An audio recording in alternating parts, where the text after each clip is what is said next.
ہم نے رب کے حکموں کو توڑا، ہم نے پرواہ ہی نہیں کی۔ ہم سمجھے دنیا میں آئے ہیں تو ہماری دنیا ہے، آوارہ ہوں، خواہشات نفس کے مطابق زندگی گزاریں، آنکھیں بے حیائی میں لگی رہیں، سوچیں آوارگی میں لگی رہیں، کان نغمے سنتے رہے، زبان جھوٹ بکتی رہی، ظلم و جبر کا بازار گرم رکھا، عصمتیں عزتیں پامال کرتا رہا، لوگوں کا مال لوٹتا رہا، حق غصب کرتا رہا، کلیجی اور دل چیرتا رہا، لوگوں کو زخمی کرتا رہا، لوگوں کے جذبات سے کھیلتا رہا، پرواہ نہیں کی کہ یہ دنیا ہے، امتحان گاہ ہے، چند دنوں کے لیے آئے ہیں، اللہ کے حضور پیش ہونا ہے، عملوں کا حساب ہونا ہے۔ اب جب وہ دیکھیں گے کہ ہمارے ساتھ کیا ہونے والا ہے تو ان کے چہرے پہلے بگڑ جائیں گے۔ کیوں؟ وہ گمان کریں گے کہ ان کی ریڑھ کی ہڈی توڑ دی جائے گی، ایسے عذاب آئیں گے جس طرح کسی کی ریڑھ کی ہڈی ٹوٹ جائے تو اس کا چہرہ شگفتہ گلاب تو نہیں ہوتا، اس کا چہرہ جو ہے وہ تو کس قدر مرجھایا ہوا ہوتا ہے۔ تو اللہ ارشاد فرماتا ہے اس طرح ان کے چہرے ہوں گے۔ ابھی عذاب آیا نہیں ہے لیکن چہرے پہلے اترے ہوئے ہوں گے، اور جب عذاب کی بھٹی میں ڈالے جائیں گے، اللہ اکبر، اور وہ سخت عذاب، حضور نے جبریل امین سے پوچھا مجھے جہنم کے عذابوں کا ذکر سناؤ۔ عرض کی حضور سب سے ہلکے عذاب کی کہانی سناتا ہوں، اور وہ یہ کہ جہنمی کے پاؤں میں آگ کا جوتا رکھا جائے گا، باقی پورا بدن اس کا سلامت ہوگا۔ یہ سب سے ہلکے عذاب کی کیفیت ہے۔ اب پاؤں میں آگ کا جوتا ہوگا، حدت، گرمی، شدت اتنی ہوگی کہ دماغ پگھل کے ناک اور کانوں کے راستے سے باہر آ جائے گا۔ پاؤں میں رکھے ہوئے جوتے کی گرمی دماغ کو ایسے چڑھے گی کہ وہ پگھل جائے گا اور ناک اور کانوں کے راستے سے باہر آ جائے گا۔ تو اللہ کے عذاب کے خوف سے چہرے بگڑ جائیں گے، حالت سلامت نہیں رہے گی۔ یہ بات ذہن میں رکھیں کہ اللہ جس کو جہنم میں ڈالے گا اس کو اس صورت میں نہیں ڈالے گا، یہ محمدی صورت ہے، یہ شکل اس کی چھین لی جائے گی اور اس کی شکل بڑی کر دی جائے گی۔ اس کا ایک ایک دانت احد پہاڑ جتنا ہوگا۔ احد پہاڑ کا پھیلاؤ 15 کلومیٹر پہ ہے، 15 کلومیٹر کا ایک دانت، اور 32 دانت کتنے ہوں گے تو منہ کتنا بڑا ہوگا۔ اس کو اتنا بڑا اس لیے کیا جائے گا تاکہ وہ عذاب کی تکلیف زیادہ سہے۔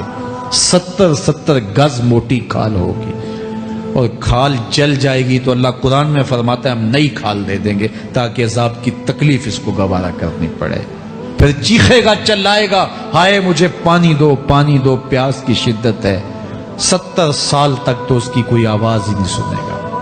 70 سال کے بعد داروغہ جہنم چیخ کر کہے گا کیا مانگتا ہے؟ وہ بولے گا مجھے پانی چاہیے۔ کہا جائے گا تو بے بھی ملتا ہے پانی۔ پھر داروغہ جہنم اسے پانی دے گا، کوکا کولا کی بوتل دے گا یا پیپسی تھما دے گا یا منرل واٹر کی بوتل دے گا؟ نہیں، قرآن بتاتا ہے اسے مائے حمیم دیا جائے گا، کھولتا ہوا پانی، اور وہ اتنا گرم ہوگا جب پینے کے لیے چہرے کے قریب کرے گا اس سے اٹھتی ہوئی بھاپ کی وجہ سے چہرے کی کھال ادڑ کے اس کے اندر گر پڑے گی، لیکن اس کے باوجود اس کو پینا پڑے گا۔ اللہ فرماتا ہے یہ دنیا ہی سب کچھ نہیں ہے، سمجھ لیا یہی سب کچھ ہے، آخرت کو بھول گئے، صبح اٹھے کام پہ چلے گئے، شام آئے آوارگی میں چلے گئے، صدائیں آتی رہی حی علی الصلاح حی علی الفلاح، کوئی پرواہ نہیں کی، نہ پیشانیوں نے سجدے کیے، نہ سوچوں میں پاکیزگی آئی، زندگی یوں گزار کے چلے گئے۔ ایسے نہیں، کہا ایک وہ ہوں گے جن کے چہرے شگفتہ گلاب ہوں گے، ایک وہ ہوں گے جن کے چہرے بگڑے ہوئے ہوں گے۔ اللہ اکبر، کلا اذا بلغت التراقی، یہ تو قیامت کا منظر ہے نا، قیامت سے قبل بھی ایک منظر ہے، اللہ اس منظر کو بھی بیان کر رہا ہے، کلا اذا بلغت التراقی، ہاں جب جان گلے کو پہنچ جائے گی۔ اے انسان تیرے اوپر وہ گھڑی بھی آنے والی ہے، وہ وقت بھی آنے والا ہے جب سانس اس ہنسلی میں اٹک جائے گا، جب سینے سے بھی سانس اوپر چلی گئی، اب ڈاکٹر بھی لا علاج قرار دے رہے ہیں کہ اب علاج نہیں رہا ہے، جان بس اب نکلنا چاہ رہی ہے، اور کہا جائے گا کوئی جھاڑ پھونک والا بلاؤ۔ اب ڈاکٹروں نے تو جواب دے دیا، اب سانس اٹک گئی گلے میں، چند لمحوں کی مہمان ہے۔ اب ڈاکٹروں نے کہا اب ہماری جانب سے لا علاج ہو گیا، اب لے جاؤ اس کو گھر، یا وینٹیلیٹر پہ ڈال دیتے ہیں اس کو، بس اب ہماری جانب سے کوئی اس کا علاج نہیں ہے۔ اب گھر والے روتے ہیں، کہتے ہیں کوئی جھاڑ پھونک والا لاؤ، کوئی دم والا لاؤ، شاید وہ کوئی دم کرے تو اس کی جان میں جان آ جائے۔ ڈاکٹروں نے تو لا علاج قرار دے دیا۔ وَظَنَّ عَنَّهُ الْفِرَاقُ، اللہ فرماتا ہے یہ تو جھاڑ پھونک والے کو ڈھونڈ رہے ہیں، لیکن جس کی سانس یہاں اٹکی ہے وہ سمجھ گیا ہے اب موت آ گئی ہے، اس کو یقین ہو گیا ہے کہ اب موت کے لمحے آ گئے ہیں، اب میں بچ نہیں پاؤں گا، اب آنکھیں تاڑے لگی ہوئی ہیں۔ وَالْتَفَّتِ السَّاقُ بِالسَّاقِ، پنڈلی پہ پنڈلی چڑھ رہی ہے۔ جب موت آ جاتی ہے تو پھر پنڈلی سے پنڈلی لپٹ جاتی ہے، اس کو پھر جدا کرتے ہیں اور جدا کر کے دونوں انگوٹھے باندھ دیتے ہیں تاکہ پنڈلی کے اوپر پنڈلی نہ چڑھے۔ اللہ وہ منظر بیان کرتا ہے، صاحب یہ وقت آنے والا ہے جب دونوں انگوٹھے باندھ دیے جائیں گے، جب ناک میں روئی ٹھونس دی جائے گی، جب چٹے لباس میں کفن دیا جائے گا، جب غسال کے سامنے بے بس پڑے ہوں گے، وہ چاہے یہ بازو اٹھائے چاہے یہ بازو اٹھائے، گرم پانی ڈالے یا سرد پانی ڈالے، جب بس پڑے ہوئے ہوں گے جو ہے وہ غسل دینے والوں کے، اور ناک میں روئی ہوگی اور دونوں انگوٹھے آپس میں بندھے ہوں گے۔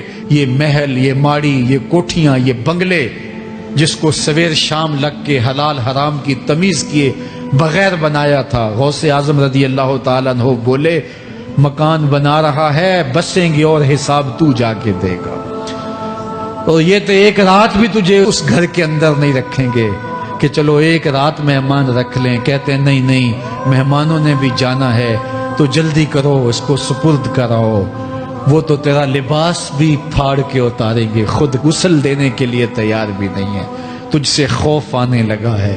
جاندی واری ڈرونا بنے ہوتے، ہاتھ نہ لاندے ڈر دے، جنہ لئی تو پاپ کمائے اج کتھے نہیں تیرے کر دے۔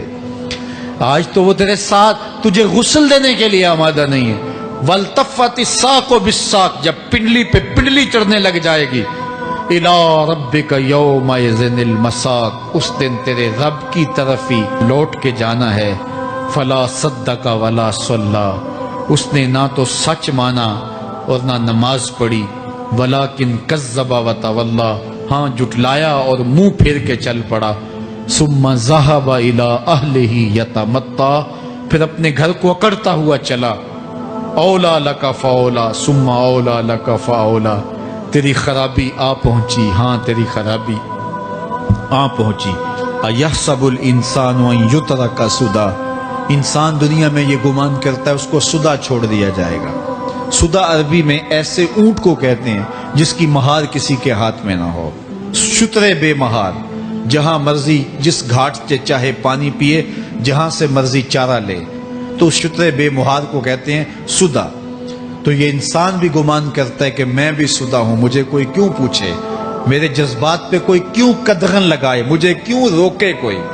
بالخصوص جوانی کے ایام کے اندر جوان کو بڑا ہوتا ہے کہ کوئی مجھے کیوں، وہ تو ماں باپ کے کہنے میں بھی نہیں آنا چاہتا، وہ کہتا ہے کیوں مجھے روکتے ہیں، میری جوانی ہے، میرے جذبات ہیں، مجھے آزادی سے جینے دو، کیوں میرے راستے میں رکاوٹ بنتے ہو، میں سدا ہوں۔ اللہ فرماتا ہے نہیں، ایک اونٹ تو سدا ہو سکتا ہے، جس کو میں نے اشرف المخلوقات بنایا ہے اس کو تو سدا نہیں چھوڑوں گا۔